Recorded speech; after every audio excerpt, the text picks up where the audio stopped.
Hello everyone, this is King Gratz here. Welcome back to the channel, guys. I'm back again with another swap streak video, but this time focusing on the world of basketball. I've been really interested to see the history of trades in the NBA, mainly because they're just a lot more complicated and there's just so many moving parts most of the time, and especially the rules are a little bit complex. One big trade in the NBA can have a long-lasting effect, not just for the two franchises that could be involved in the trade, but for many other franchises in the NBA for years to come. And so in this video, I'm essentially trying to explain how one trade in particular that happened back in 2019 essentially warped NBA history forever, because it wasn't just the two teams in the original trade that were heavily impacted, but it was also a number of other organizations that were impacted in the years following this trade leading up to the present day, and certainly will be impacted for years to come from now. This entire video is focusing on Anthony Davis, an NBA player, and I therefore titled this video the Anthony Davis Swap Streak. So Anthony Davis was a former first overall selection in the NBA draft. He was drafted in 2012 by the New Orleans Pelicans. He was supposed to be a core piece of their rebuild, a traditional center who has massive length and height, a guy who is very solid defensively, and he's also developed a very good offensive game. This guy can basically kind of do everything, well-rounded on offense when it comes to like the pick and roll, trying to drive the lane into the net. He can shoot threes, pretty much everything you can ask for in a guy of his caliber and talent. Unfortunately for New Orleans, things didn't really pan out in the rebuild, as AD's Pelicans were essentially mediocrity for most of the time, and unfortunately the team decided to transition into a new rebuild, and as a result Anthony Davis was one of the many pieces involved in trades as part of the teardown process for New Orleans. And so this kicks off his initial trade history and basically how this entire video begins. So Anthony Davis was traded in the 2019 offseason to the LA Lakers in exchange for Lonzo Ball, Brandon Ingram, and Josh Hart, and 4 first-round picks. Now, some of these first-round picks have already been conveyed to the Pelicans. One of these picks was protected, another one was conditional, which was for 2025, and a pick swap in 2023. Now, it should be noted that not all of the parts going to New Orleans actually got swapped over. For example, in 2023, the first round pick that the Lakers were supposed to send over was a swap option, and the Pelicans did not decide to swap out the pick. So therefore, the Lakers actually get to keep their 2023 first, in which they used to select Jalen Hood-Schifino, so we don't have to worry about that part in this segment of the video. In addition, the first round pick in 2025, that is going to be sent over to the Pelicans, because that was an option that New Orleans had. And of course, the 2019 and 2022 picks were also sent over to New Orleans as part of this trade. So let's look into all of the major pieces now. Let's look at the easy parts here.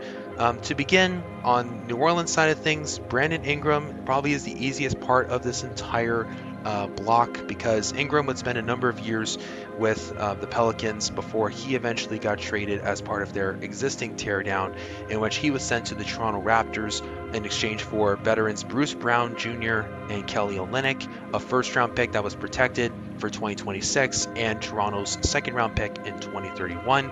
At this point in time, Ingram was supposed to be a free agent this offseason, but he did sign a 4-year extension with the Raptors, so essentially he keeps this thing going. Bruce Brown is a UFA at the end of the year, while Kelly Olynyk, I believe, has another year on his contract right now, and the Pelicans still own both of these draft picks, but we're still at least a years away from figuring out whatever these picks become. Lonzo Ball, on the other hand, he would spend a little bit of time in New Orleans before he was later involved in a trade where his rights were traded to the Chicago Bulls for Thomas Satoransky, the rights to Garrett Temple, cash considerations, and a second-round pick in 2024. Lonzo Ball is still with the Bulls to this day. Satoransky will be involved in some other trades in his career, which I will bring up later in this video. Garrett Temple never got traded again. The second-round pick, interestingly enough, was involved in a few other trades. So first of all, it was later flipped to the San Antonio Spurs, along with Devontae Graham and a couple of other second-round picks in exchange for Josh Richardson. Josh Richardson never got traded again from the Pelicans. Devontae Graham was later involved in a separate trade where the Spurs sent him to the Charlotte Hornets along with a second-round pick in 2025 for an unknown amount of cash value, so essentially that ends the line right there, and Graham never got traded again. The second-round pick that I'm still talking about was used to select Adam Bona, but as you may recall, he ends up actually getting drafted by the 76ers. How that happens is essentially because this pick was later rerouted to the Boston Celtics in a 3-team trade where this pick goes to Boston from San Antonio, along with the Dallas Mavericks sending a second rounder in 2025 and 2030 to Boston in exchange for the rights to Grant Williams. The Spurs also gave up 2 second-round picks to the Mavericks, and the Mavericks would send back to San Antonio Reggie Bullock and a first-round pick swap in 2030. Of course, this is still a very early trade. Technically, a lot of the draft picks haven't been determined yet, so technically I have to kind of end it right there. Reggie Bullock never got traded from San Antonio. Grant Williams, however, was later flipped by the Mavericks in a capped-up move to the Charlotte Hornets, along with Seth Curry in a protected first-round pick in 2027 in exchange for PJ Washington and 2 second-round picks. PJ Washington is still a part of Dallas to this day. Grant Williams and Seth Curry are still with the Charlotte Hornets, along with that first-round pick, so we don't have to worry about that. One of the second-round picks that was in 2024 that went to the Mavericks was used to select Ariel Hukporti. This pick technically got traded again. This time it went to the New York Knicks along with Petteri Koponen in exchange for another second-round pick in 2024, which the Mavericks used to select Melvin Ajinka. Ajinka hasn't made an impact at the NBA level whatsoever, while Ariel Hukporti, I believe, is a bench warmer right now for the Knicks, and that's pretty much all I could say there.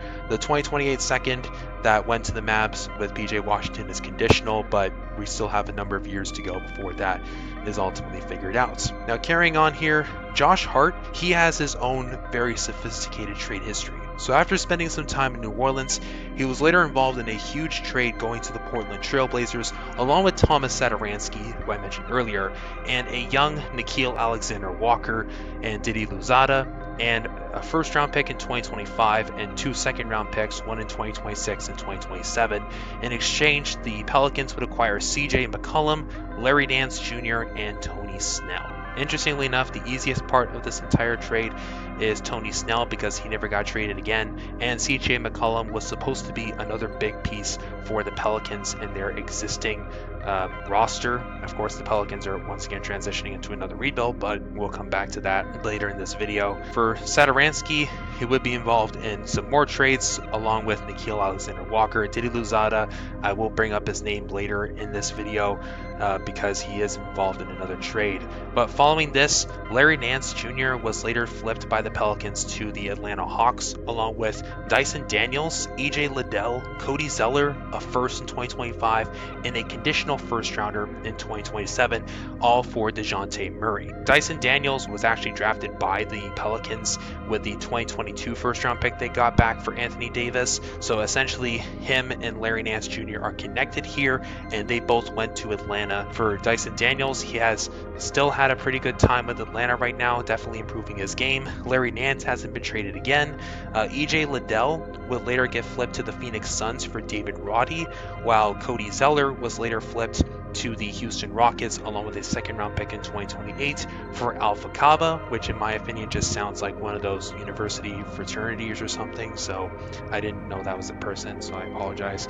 DeJounte Murray is still with the New Orleans Pelicans to this day, so technically that keeps things going, and the first round picks are still with the Hawks. Returning back to this big trade, Thomas Satoransky and Nickeil Alexander-Walker would later be involved in a 3-team trade after the trade to the Blazers. Satoransky would go to the San Antonio Spurs from Portland.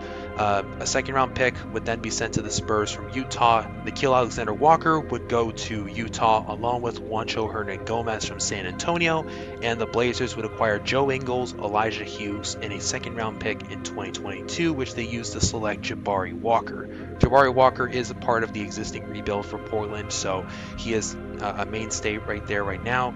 Joe Ingles and Elijah Hughes never got traded again, and for Thomas Satoransky, this also ends his trade history as well, and the Spurs still own this second round pick in 2027. For Juancho Hernan-Gomez, he does have his own sophisticated trade history. I will probably bring this up later in this video. For Nickeil Alexander-Walker, on the other hand, he would be involved in later a big-time trade in which he would go to the Minnesota Timberwolves along with veteran Mike Conley and 2 second-round picks. You have the Lakers sending Russell Westbrook, Damian Jones, and Juan Toscano Anderson and a first-round pick in 2027 to the Utah Jazz.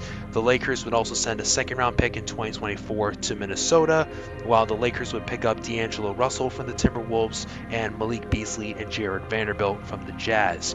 This was technically all part of Russell Westbrook essentially not being a good fit for the Lakers, and he had to essentially get dumped to a team. The Jazz were willing to do that. Nickeil Alexander-Walker and Mike Conley are still with the Timberwolves to this day. So are all of these second-round picks, except for the one with the Lakers that actually got traded a couple of times. It was involved in a 4-team trade where this pick ultimately went to the Detroit Pistons along with Wendell Moore Jr., and this pick was used to select Bobby Klintman, who is still with Detroit. Minnesota would get back from this trade $1 million cash in a 2030 second rounder, and Memphis and Toronto would tag in here, in which they would also get 1 second-round pick each. Memphis got a pick in 2024, which turned into Cam Spencer, and Toronto would get a second-rounder that turned into Ulrich Chomsky. For the Jazz, they would later buy out Russell Westbrook, who would then leave as a free agent. Damian Jones was later flipped for future considerations to the Cleveland Cavaliers. Juan Toscano Anderson never got traded again, and the first-round pick is protected, but it is still with the Utah Jazz. Malik Beasley and Jared Vanderbilt both would spend some time with the Lakers. Beasley would leave as a free agent, while Vanderbilt is now a bench warmer with the LA Lakers, at least at this point in time. D'Angelo Russell would later get involved in another trade, in which he was then flipped to the Brooklyn Nets, along with Maxwell Lewis and 3 second-round picks for Dorian Finney-Smith and Shake Milton. This is a fairly recent trade, and nobody has moved since then, and of course the Nets still own all of these second-round picks. Josh Hart, he would get traded again, this time going from the Portland Trail Blazers, and was part of a 14 trade in which Hart, along with Danny Diaz and Bojan Dubuljevic, would go from Portland to the New York Knicks. In exchange, the Blazers would get back from the Knicks Cam Reddish, Ryan Arcidiacono, Ante Tomic, and a first-round pick in 2023. The 76ers and the Charlotte Hornets would get involved in this trade, where the Knicks would send Svi Mykhailiuk to the Hornets, and Philadelphia would pick up Jalen McDaniels, a second-round pick from Charlotte, and a second-round pick in 2029 from Portland, and the Blazers would pick up Matisse Thybulle from Philadelphia. There are still some moving parts here, but also a lot of kind of dead ends. For Philadelphia, Jalen McDaniels would leave as a free agent. The second-round pick that they got from Charlotte turned into Cam Spencer, which I mentioned would go to ultimately Memphis in a future trade. They still own the second-round pick in 2029. The Blazers, Cam Reddish, Ryan Arcidiacono, and Ante Tomic never got traded again, so you can end that right there. Matisse Thybulle is still part of the team though, and the first-round pick in 2023 they used to select Chris Murray, who is part of their current rebuild. For the Knicks, Josh Hart would become a big-time role player in the Knicks organization. Danny Diaz would later get flipped back to Portland along with 3 second-round picks, 1 in 2027, 29, and 2030. And all of this was in exchange for a 2024 second that turned into Tyler Kolek. Of course, Kolek hasn't amounted to anything at the NBA level, and Bojan Dubuljevic never got traded again. And then for Charlotte, Svi Mykhailiuk never got traded again after this. The second they got back from Philadelphia turned into Colby Jones. This pick actually traded hands a bunch more times, but I won't really go into it, so don't worry about it. And they still own the 2027 second-round pick that they got from Portland. Now, let's go into the draft picks. So the 2019 first-round pick that the Pelicans got for Anthony Davis turned into DeAndre Hunter. DeAndre Hunter didn't spend much time in New Orleans because he was later involved in a big trade, going to the Atlanta Hawks along with Solomon Hill, Jordan Bone, and a second-round pick in 2023 in exchange for Jackson Hayes, Nickeil Alexander-Walker, Didi Louzada, and 2 second-round picks, 1 in 2021 and 2022, which turned into Herb Jones and Vince Williams Jr. respectively. Now, looking at all of these pieces, There are a couple of duds here. For the Pelicans side of things, Jackson Hayes and Didi Louzada never got traded again after this. Nikhil Alexander-Walker, as I mentioned, was already involved in the earlier trades that I talked about going to Minnesota and beyond. This essentially began his trade history, so I won't go through that again. For the Hawks, however, they would go through a couple of future trades with the pieces they got back. Solomon Hill was later flipped to the New York Knicks, along with Cam Reddish and a second-round pick in 2025 in exchange for Kevin Knox and 2 second-rounders, one in 2026 and another in 2027. Kevin Knox never got traded again, and the Hawks still own these 2 picks. Cam Reddish, of course, as I mentioned, was involved in a later trade where we saw him go to the Blazers as the Josh Hart deal, and Solomon Hill never got traded again after this. And of course, the Knicks still own the second rounder in 2025. Moving on now, Jordan Bone was later sent in another trade. This time he went all the way to the Philadelphia 76ers, along with 2 second-round picks, one in 2020 and another in 2023, all for the signing rights to Bruno Fernando. Second-round pick in 2023 that turned into Seth Lundy for the Hawks was never traded. Lundy didn't really amount to anything at the NBA level. For the Sixers, the second-round picks they got from the Hawks for Fernando turned into Colby Jones and Theo Maledon. Maledon would bounce around the NBA, but he didn't really get traded much. And Colby Jones, he, of course, as I mentioned, that pick got flipped around to a bunch of other teams. And Jordan Bone, his trade history ends with a trade to the Detroit Pistons, all for a second-round pick and cash considerations. That second-rounder turned into Nikola Duršić, who, of course, hasn't done much at the NBA level, so it's still pretty much a dead end. And we don't know what the cash considerations are, but we don't really have to worry about it. Bruno Fernando, on the other hand, he was involved in a few other trades. Next up, he went in a 3-team trade to the Boston Celtics, along with Chris Dunn and a second-round pick in 2023. The Sacramento Kings would tag into this deal, sending DeLon Wright to the Atlanta Hawks, and Tristan Thompson, acquired by Sacramento from Boston. DeLon Wright never got traded again. The second-round pick in 2023 turned into Julian Phillips, who hasn't amounted to really anything at the NBA level, so don't worry about it. I'll come back to Chris Dunn because he is involved in some other trades after this. Bruno Fernando after this was later flipped to the Houston Rockets as part of a big trade in which he was sent along with Enes Freedom and Dennis Schroeder in exchange for Daniel Tice. Tice, of course, never got traded from Boston after this. Schroeder and Enes Freedom also never got traded again after this, so that pretty much ends the line for those guys. Fernando was then later flipped in another trade, this time going back to the Atlanta Hawks alongside Garrison Matthews, and in exchange the Rockets would acquire Justin Holiday, Frank Kaminsky, and 2 second-round picks. One of the second-rounders would turn into Ulrich Chomsky, which of course eventually went to the Raptors. The other second-round pick would be retained by Houston at this point. Kaminsky and Holiday never got traded again, and for Bruno Fernando, this basically ends his trade history as he would start to middle around the NBA and start bouncing around, and Garrison Matthews is still with the Hawks. Now carrying on here, recall Tristan Thompson, because he was later involved in a big blockbuster move in which the Sacramento Kings would send him along with Buddy Hield and Tyrese Halliburton to the Indiana Pacers in exchange for Domantas Sabonis, Jeremy Lamb, and Justin Holiday, and a second-round pick in 2023. Of course, Tyrese Halliburton has had a fantastic career so far with the Pacers and helping that franchise this year get back to the Eastern Conference Finals.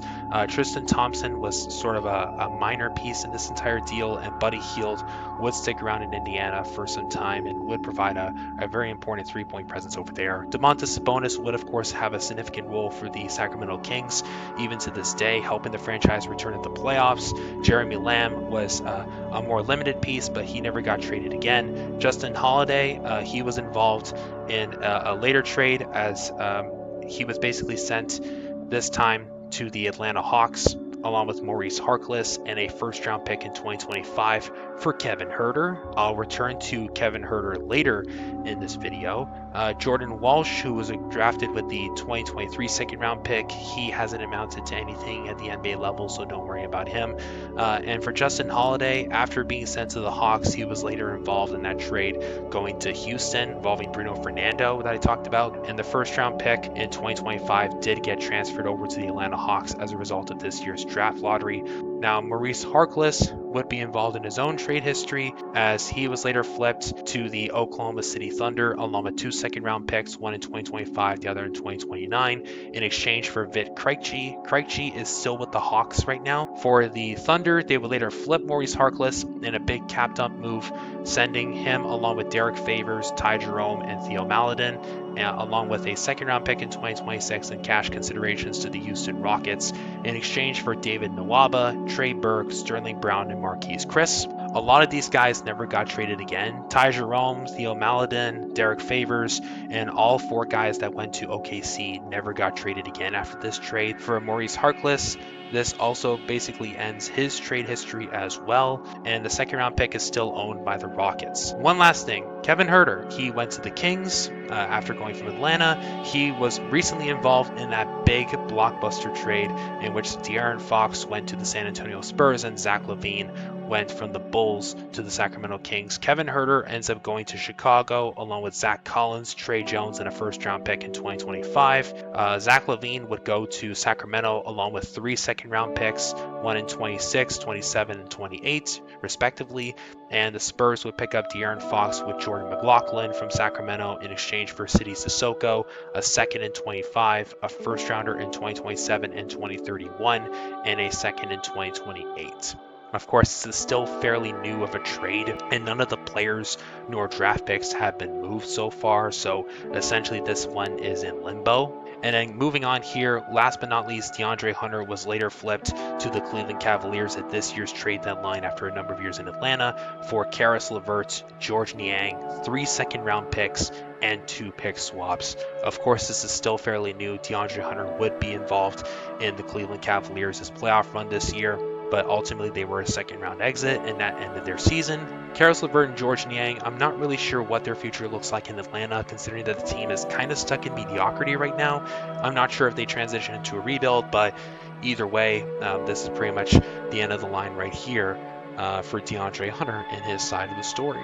Going back to that original big trade of DeAndre Hunter going to Atlanta, let's now look at the draft picks that the Pelicans got back in this deal. So Herb Jones, he is still with New Orleans. He was drafted by the Pelicans, and he would become a notable member of the team's core. The other draft pick in 2022 was used to select Vince Williams Jr., in which he was actually drafted by the Grizzlies, and that's because this pick actually got sent in a 3-team trade to Memphis, along with another second-round pick in 2025 from New Orleans, and the signing rights to Jared Butler, Zaire Williams, Steven Adams, and of course cap dump Eric Bledsoe. The Pelicans would acquire Jonas Valanciunas and the rights to Brandon Boston Jr. and Trey Murphy III from Memphis, and also Charlotte would tag in here, getting Wes Iwundu, a first-round pick in 2022, which turned into Mark Williams, by the way, and $1 in cash, and the signing rights to Tyler Harvey from Memphis. In exchange, they gave up Devontae Graham to New Orleans. Some parts didn't really move much here. Vince Williams Jr., of course, was drafted by the Grizzlies and is currently a role player with the organization. Jared Butler never got traded again. Steven Adams would later get involved in a separate trade in which he was later sent by the Grizzlies to the Houston Rockets for Victor Oladipo and 3 second-round picks. One of those picks, once again, was Ulrich Chomsky, who I mentioned was sent to the Raptors. Jalen Wells was drafted with a 2024 second-round pick, and there's still a conditional second-rounder in 2025 that the Grizzlies still own. For Oladipo, he never got traded again after this. Now going back to the big 3-team trade for the Pelicans, Brandon Boston Jr. and Trey Murphy III would sign with New Orleans, and they are still with the organization to this day. I already mentioned Devontae Graham earlier in this video. He would get flipped to another organization, but it's not entirely connected to this initial 3-team trade, so don't worry about it. Tyler Harvey didn't sign with Charlotte, so that pretty much ends that. Mark Williams was supposed to get traded to the LA Lakers, if you recall, in this year's trade deadline, but that trade got nixed by the NBA, so he is still with Charlotte to this day. And Wes Iwundu never got traded from Charlotte. Zaire Williams, on the other hand, he was later flipped by Memphis to the Brooklyn Nets, along with a second-round pick in 2030 for Mamadi Diakite and Nemanja Dangubic. Of course, both those guys going to Memphis hasn't been traded since. Zaire Williams would stick around in Brooklyn for the time being, and that second-round pick hasn't been traded so far. Valanciunas would later go from the Pelicans to the Washington Wizards for a second-round pick in 2027 that's protected, and Valanciunas would help the Wizards out in the rebuild as he was later flipped as a rental to Sacramento Kings for City Sissoko and 2 second-round picks, one in 2028, the other in 2029. Next part, I want to call this the Beverly connection, because this is all involving Patrick Beverly. Patrick Beverly, of course, is an NBA veteran. He has been in the NBA for a long time. His trade history is pretty much connected to this entire video, and this really all has to do with Eric Bledsoe. So Eric Bledsoe, after going to Memphis as part of that 3-team trade with Charlotte and New Orleans, he was later flipped to the LA Clippers for Patrick Beverly, Rajon Rondo, and Daniel Oturu. Oturu and Rondo never got traded again, so don't worry about them. I'll come back to Bledsoe later in this video, but Patrick Beverly, this would then kick off a cascade of trades in his career, and some of them were impactful, others not so much. So first of all, Beverly would later get flipped by Memphis, this time going to the Minnesota Timberwolves for Juancho Hernan-Gomez and Jarrett Culver. Of course, this would then begin the trade history of Juancho Hernan-Gomez. Jarrett Culver never got traded again. Patrick Beverly would later get involved in a blockbuster deal where he was sent to the Utah Jazz along with Malik Beasley, Jared Vanderbilt, Leandro Bolmaro, and Walker Kessler, and 4 first-round picks, all for Rudy Gobert going to Minnesota. Of course, this was a huge blockbuster deal, and there were some moving parts here for Utah. I mentioned Malik Beasley and Jared Vanderbilt going to the LA Lakers as part of the Russell Westbrook trade going back to Utah. Leandro Bolmaro never got traded again, while Walker Kessler would be signed by the Jazz and is their starting center in their existing rebuild right now. The first round pick in 2023 that went to Utah turned into Keontae George, who is a good youngster over there, and the other first round picks, of course, are left to be determined. Patrick Beverly, after going to Utah, he was later flipped to the LA Lakers for Talen Horton-Tucker, Stanley Johnson. For Beverly, he wouldn't spend much time in LA, as he was later involved in a 4-team trade up above here, in which he was later sent to the Orlando Magic along with $2 million cash. The Lakers would get Mo Bamba from Orlando, Devon Reed would go from the Nuggets to the Lakers, and the Clippers would tag in here, picking up Bones Highland from Denver, and in exchange they sent 2 second-round picks to the LA Lakers. Interestingly enough, one of these picks turned into Bronny James in 2024. The other pick is in 2025. For the Nuggets, they would also pick up Thomas Bryant from the Lakers, and of course got some trade exceptions on Bones Highland and Devon Reed. And for Beverly, this pretty much ends his trade history. He never got traded again, and that pretty much ends the Beverly connection. Now, returning to this trade of Juancho Hernan-Gomez and Jarrett Culver for Patrick Beverly, Hernan-Gomez's trade history essentially begins here.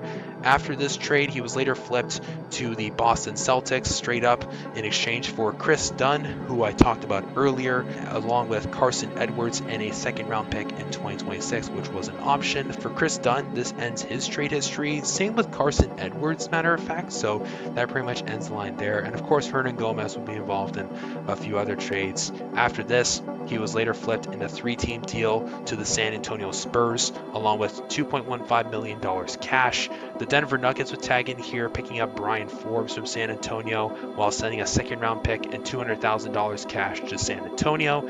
And the Celtics would acquire from Denver Bol Bol and PJ Dozier. Now, Bol Bol and PJ Dozier were supposed to be sent to the Orlando Magic for a second-round pick in 2023, but this pick ultimately got nixed because of the fact that it was originally owned by the Phoenix Suns, and the Suns were caught tampering in one of the NBA offseasons, so this pick basically got forfeited, you could say, by the league. Brian Forbes never got traded again, and for Hernan-Gomez, the next trade of his career was one that I've already discussed, so I'm not going to go into it. Now, carrying on here, Eric Bledsoe, as I mentioned, he was later flipped by the Clippers, this time to the Portland Trailblazers, along with Justice Winslow, Keon Johnson, and a second-round pick in 2025. in exchange for Norman Powell and Robert Covington. Norman Powell would become a very solid player with the Clippers and is still with LA to this day. For the Blazers, this was the last stop for Eric Bledsoe in his trade history. Justice Winslow would also disappear from the NBA after this trade. Keon Johnson is a good young guy, but he ultimately never got traded again.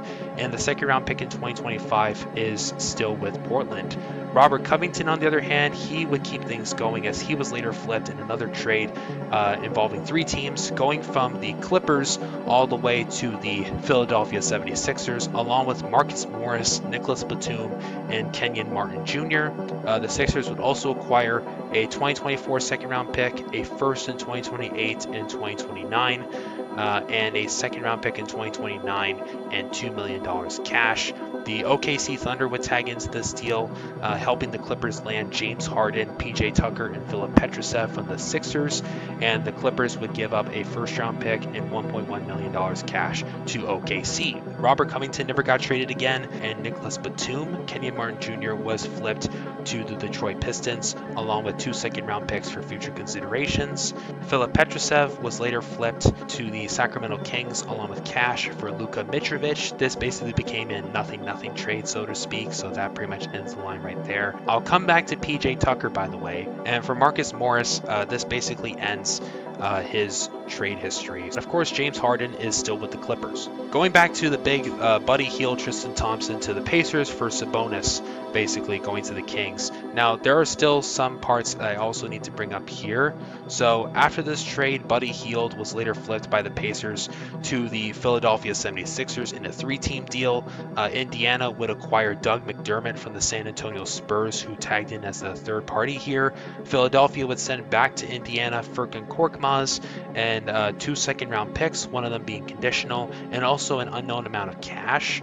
And from Indiana goes Marcus Morris going to the San Antonio Spurs, and also the Sixers would send the Spurs a second-round pick in 2029 and an unknown amount of cash. Of course, Buddy Hield will later get involved in a separate trade, and the second-round pick that the Pacers got back in 2024 from Sixers would later be flipped in another deal, going to the Spurs, which the Spurs used to select Juan Nunez. It also went with some cash, and the Pacers would get back the pick that would be used to select Johnny Furphy in the 2024 second round. Furkan Korkmaz and Doug McDermott haven't been traded again. Korkmaz basically has kind of disappeared from the NBA landscape, while Doug McDermott is basically stuck as a bench warmer right now for the Pacers. And same thing goes with Marcus Morris, basically. For Buddy Hield, however, he would later get flipped in a big-time 6-team trade in which he was later sent to the Golden State Warriors. Essentially, you got the Sixers, the Timberwolves, the Warriors, the Hornets, the Mavericks, and the Nuggets getting involved here. The Sixers, all they got back was a 2031 second-round pick from Dallas. The Warriors would pick up Buddy Hield in basically a sign-in trade along with Kyle Anderson. The Timberwolves would acquire a second-round pick in 2025 from Denver, along with a pick swap in 2031 and an unknown amount of cash from the Warriors. The Nuggets would pick up an unknown amount of cash from the Charlotte Hornets, who would acquire Josh Green from Dallas, along with Reggie Jackson and 2 second-round picks from Denver. And the Warriors would send Klay Thompson to the Dallas Mavericks, along with a second-round pick in 2025 that was conditional. Of course, all of the pieces here are still with their respective teams. Well, at least most of them. I'll come back to Kyle Anderson because he is involved in another trade after this, but everything else has essentially not moved. So this is still fairly new and could very well keep things going. Going back to the James Harden trade going to the Clippers, as part of this deal, we also have something else connected here. So basically, after this, we then have PJ Tucker, as I mentioned, going from the Clippers, later flipped to the Utah Jazz, along with Mo Bamba, a second-round pick in 2030 and an unknown amount of cash value in exchange for Patty Mills and Drew Eubanks. Eubanks and Patty Mills both never got traded again from their respective clubs. And then for Mo Bamba, technically he got traded later, but it's not connected to this trade. For PJ Tucker, he would later be involved in a ginormous 6-team trade that ultimately saw the Pistons, Warriors, Heat, Jazz, and Raptors get involved. PJ Tucker ultimately goes to the Toronto Raptors here.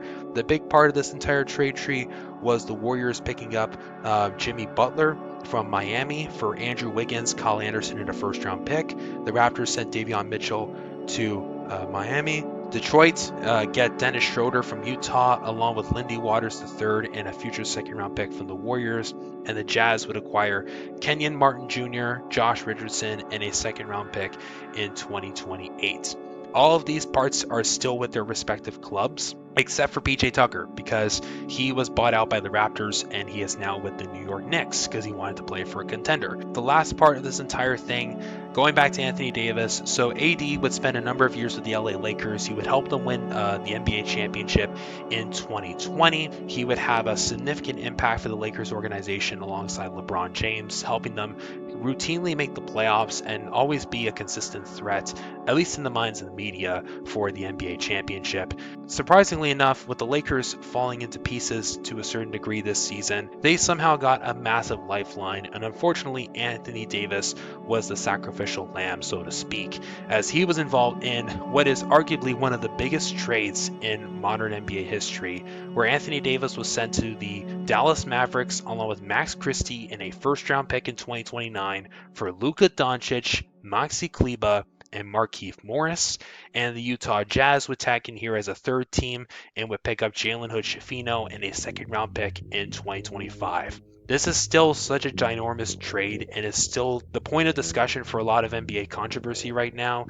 Anthony Davis, unfortunately, his career has kind of taken a tough turn because over the last couple of seasons, he's been mostly injury prone with the Lakers, and that's probably just because of his whole history and the fact of his size and everything else. That would carry over into the Mavericks organization, as at least he has missed a good chunk of games this season. We'll see what he's like going into next year, I guess. For Max Christie, he is currently a role player with the Mavericks, who, of course, are kind of using him as best they could, along with the first round pick in 2029. Doncic would click perfectly with LeBron in the Lakers organization, Maxi Kleber, Markieff Morris being more of like minor pieces of this deal. And of course, Jalen Hood-Schifino and the second round pick haven't been traded since by Utah. So as you can see, this took a lot of work to make. So I would really appreciate all of your support. If you watched this entire video through, thank you so much for watching. Please leave a like. It takes 2 seconds. Subscribe to the channel for more content if you like this one, and I'll see you all in my next video.